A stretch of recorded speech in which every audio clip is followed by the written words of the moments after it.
295 hommes sur le pied de guerre avec une mission, lutter contre la mendicité et le commerce informel. Ce jour-là, dans la commune chic de Cocody, les petits épiciers, les vendeurs de café ambulants ou encore les gestionnaires de kiosques de paiement voient leurs biens saisis et leur matériel détruit. Dédit, ramassez tout ça là, mettez dedans. Madame, on vous a déjà dit, ça là, vous avez vu ça à la télé. C'est pour vous aider vous-même. Regardez un peu le cadre dans lequel vous travaillez. Le cadre est malpropre. Les mendiants sont également dans le viseur de la brigade. Cette femme est interpellée manu militari pour être emmenée au commissariat. Vous voyez que Cocody, qui est une commune de Luz-Datan qui a donné fier à lui, nous ne pouvons pas tolérer que Cocody soit encore dans les salubrités. Les autres communes n'ont qu'à s'attendre à nous. Nous allons visiter toutes les communes. Et notre brigade existera tant qu'il aura des saletés dans les zones. Après la vague de déguerpissement, ces destructions massives de quartiers précaires intervenues ces derniers mois, pour cette commerçante, c'est la goutte d'eau. Ils ont cassé ma maison. Le mois passé, ils ont cassé moi ma maison. Maintenant, voilà, aujourd'hui où je vois, ils sont venus détruire. Maintenant, je fais comment? Peut-être ils veulent que nous tous on va partir au village. On partit. Pas bien là, ça reste dans sa main. Pour cet économiste, une politique uniquement répressive raterait son objectif. Les pauvres qui généralement s'engagent dans ce petit informel, donc ceux qui ont plus de moyens seront les gros informels qui ne vont pas venir s'installer sur l'espace public. Donc en ciblant l'activité, par ricochet on cible aussi les plus vulnérables. Donc il faut que cette mesure s'inscrive dans un cadre plus global, où on pourra plus ou moins trouver offrir des alternatives à ces personnes-là. Pour rappel, 90% des Ivoiriens travaillent dans le secteur informel qui représente environ 40% du PIB du pays. Camarades peuple d'Afrique, peuple de Côte d'Ivoire, permettez-moi de vous demander d'aller en commentaire et d'aller télécharger le lien, l'application Sendwave à partir du lien que j'ai mis en commentaire là. Pour ceux qui vont télécharger l'application à partir de ce lien, vous aurez 10 € comme cadeau de bienvenue.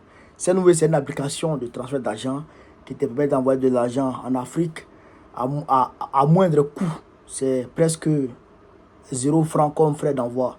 Donc, quand je dis à chers camarades d'Afrique, l'heure est grave. L'heure est grave. Alassane Ouattara a créé une brigade anti-pauvre. Une brigade anti-pauvre. Quand j'avais dit que Dramane Ouattara allait s'attaquer aux vendeurs à la sauvette, les vendeurs ambulants, moi-même je n'imaginais pas qu'il allait s'attaquer au transfert d'argent, aux cabines téléphoniques, aux gérants de cabines téléphoniques, aux vendeurs, je dirais, mais chers camarades d'Afrique, c'est grave. Depuis la Côte d'Ivoire et Côte d'Ivoire, il y a toujours eu des vendeurs et des vendeuses à la sauvette. Des gens qui sont dans l'informel et qui établissent leur cabine ou leur conteneur, qui vendent de l'eau, qui vendent du jus. Et les vendeurs de café ambulants ont toujours existé en Côte d'Ivoire. Mais Alassane Ouattara vient lutter contre ça. Je me dis que Alassane Ouattara, la drogue qu'il prend là, c'est trop maintenant. La dose dépasse. La dose le dépasse. C'est-à-dire qu'il faut que Alassane Ouattara lui-même, pour son bien, pour sa santé lui-même, il faut qu'il diminue la dose de la drogue qu'il prend. Parce qu'un homme qui ne fume pas de drogue ne peut pas se comporter ainsi. Avoir un peu d'Afrique. Un homme qui est lucide ne peut pas se comporter comme ça. Depuis que tu es au Burkina Faso, nous on vit comme ça. Les pauvres là, on vit, et que les riches vivent avec les pauvres à Abidjan depuis la nuit des temps. Toi tu ne veux plus de pauvres à Abidjan. Chers camarades d'Afrique. Cabine téléphonique qui casse. Agent de transfert d'argent, il casse. Les tabliers, il casse et il veut s'apprendre aux mendiants. Il chasse les mendiants. Il les envoie au commissariat. Camarades, la drogue que Dramane prend le dépasse. Il faut qu'on se lève contre ce monsieur. En toute sincérité. Et ces grands gaillards, ces chômeurs, vous là, vous qui cassez les choses des gens là, vous êtes mieux au champ. On vous donne machette et vous travaillez dans les champs de cacao. Vous n'allez pas danser les cacao, hein. Vous n'allez pas dans les bas-fonds pour aller faire le riz, hein. Vous êtes là en train de détruire ce que les gens ont passé des années du temps à construire. Vous n'avez pas honte.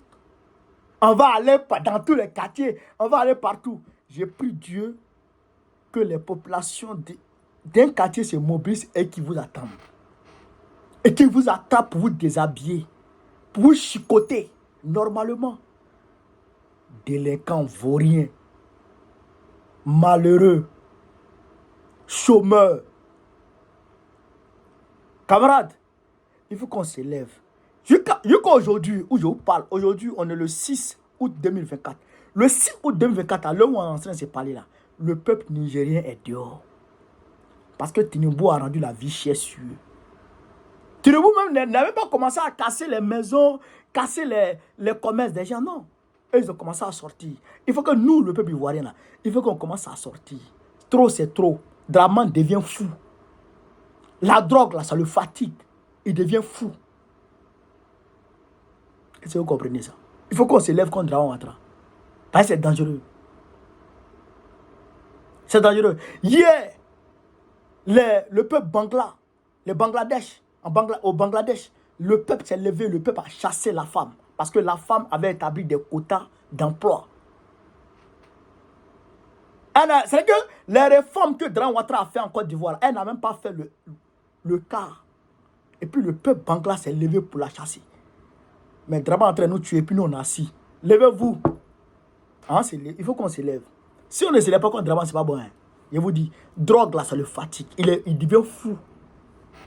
Camarade peu d'Afrique, c'est ce que je voulais vous dire. Vive l'Afrique libre. Vive le panafricanisme. Vive tout le peuple panafricain. Gbagbo président de 2025, Inch'Allah.